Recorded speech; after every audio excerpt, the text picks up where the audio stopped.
Assalamualaikum. How are you, my dear beloved student? I hope that you are healthy and hearty, safe and sound today by mercy of Allah. I am keeping good today by mercy of Allah. I am so thrilled because many students are present here today. That is, student, if you attend your school regularly, you will gain moral or ethical education through learning, be able to improve your lives. My dear student, that's why you have to come to school in time every day. Okay, my dear student, you should not waste your time in vain.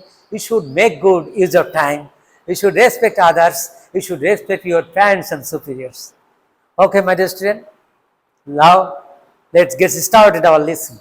My dear student, আজ আমরা শুরু করব past perfect tense.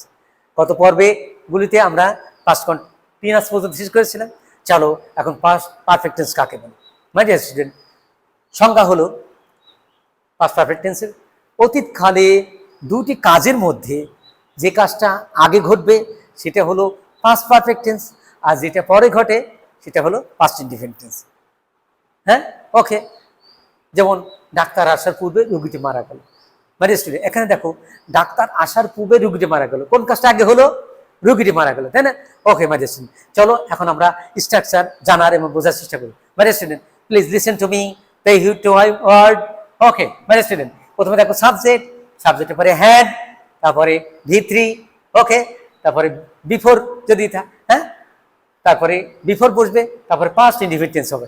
মানে বিফোরের পর past indefinite tense হয়, আর বিফোরের পূর্বে হলো past perfect tense. Okay my student, first example, doctor আসার পূর্বে রুগীটি মারা গেল। মানে স্টুডেন্ট এখানে খেয়াল করো, ডাক্তার আসার পূর্বে রুগীটি মারা গেল। কোন কাজটা আগে হলো? রুগীটি মারা গেল, তাই না? ওকে, তাহলে রুগী হলো সাবজেক্ট। দেখো দ্য প্যাশেন্ট, তারপরে দেখো কি সাবজেক্ট কি? The patient. তারপরে হ্যাড বসলো, ডাই মানে মরা, তার পাস্ট পার্টিসিপল হবে কি? ডায়েড। তারপরে বিফোর দিলাম, তারপরে কি হলো? ডাক্তার আসার পূর্বে রুগীটি মারা গেল, তাহলে কি হবে? The doctor came. The patient had died before the doctor came.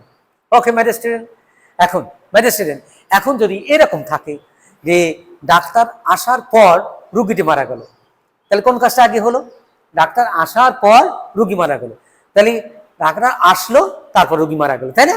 তাহলে এখানে ডাক্তার আসা কাজটা হলো পাস্ট পারফেক্ট টেন্স, আর রুগী মারা গেল past indefinite tense. Subject example দেখো, তাহলে কি হবে? ডাক্তার আসার পর রুগীটি মারা গেল, দ্য পেশেন্ট ডায়েড, হ্যাঁ, after the doctor had come. তাহলে দেখো এখানে কি বুঝলাম? আফটার উপর দেখো পাস্ট পারফেক্ট টেন্স হলো। ওকে মাই স্টুডেন্ট, তাহলে দ্য ডাক্তার আসার পর রুগীটি মারা গেল, দ্য পেশেন্ট ডায়েড, রুগীটি মারা গেল after the doctor had come, ডাক্তার আসার পর। Okay my student, I have that you have understood clearly. Okay my student, এখন মনে করো সে আসার পূর্বে আমি অঙ্কটি করেছিলাম। সে আসার পূর্বে আমি অঙ্কটি করেছিলাম, তাহলে I had done the sum before he came. Okay my dear student, okay, তাহলে তুমি বলো সে আসার পূর্বে, হ্যাঁ, সে আসার পূর্বে সে চিঠিটি লিখেছিল। সে আসার পূর্বে চিঠিটি লিখেছিল। সে আসার পূর্বে, হ্যাঁ, সে আসার পূর্বে মেয়েটি চিঠিটি লিখেছিল। এরকম, সে আসার পূর্বে মেয়েটি চিঠিটি লিখেছিল, তাহলে কি হবে? The girl had written the letter before he came.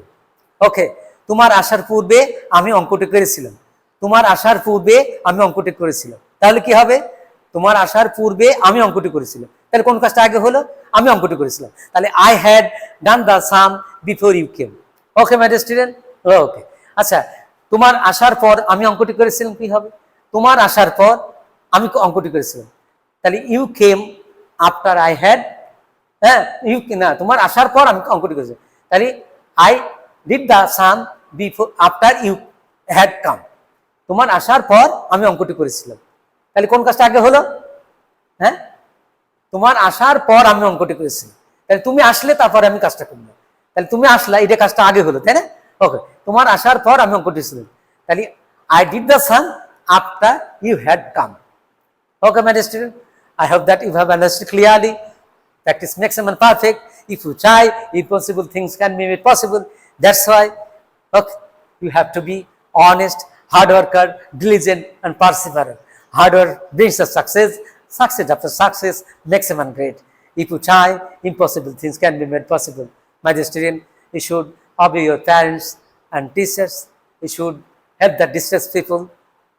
Okay, my dear student. Allah Hafiz. Assalamu alaikum wa rahmatullahi wa barakatuh.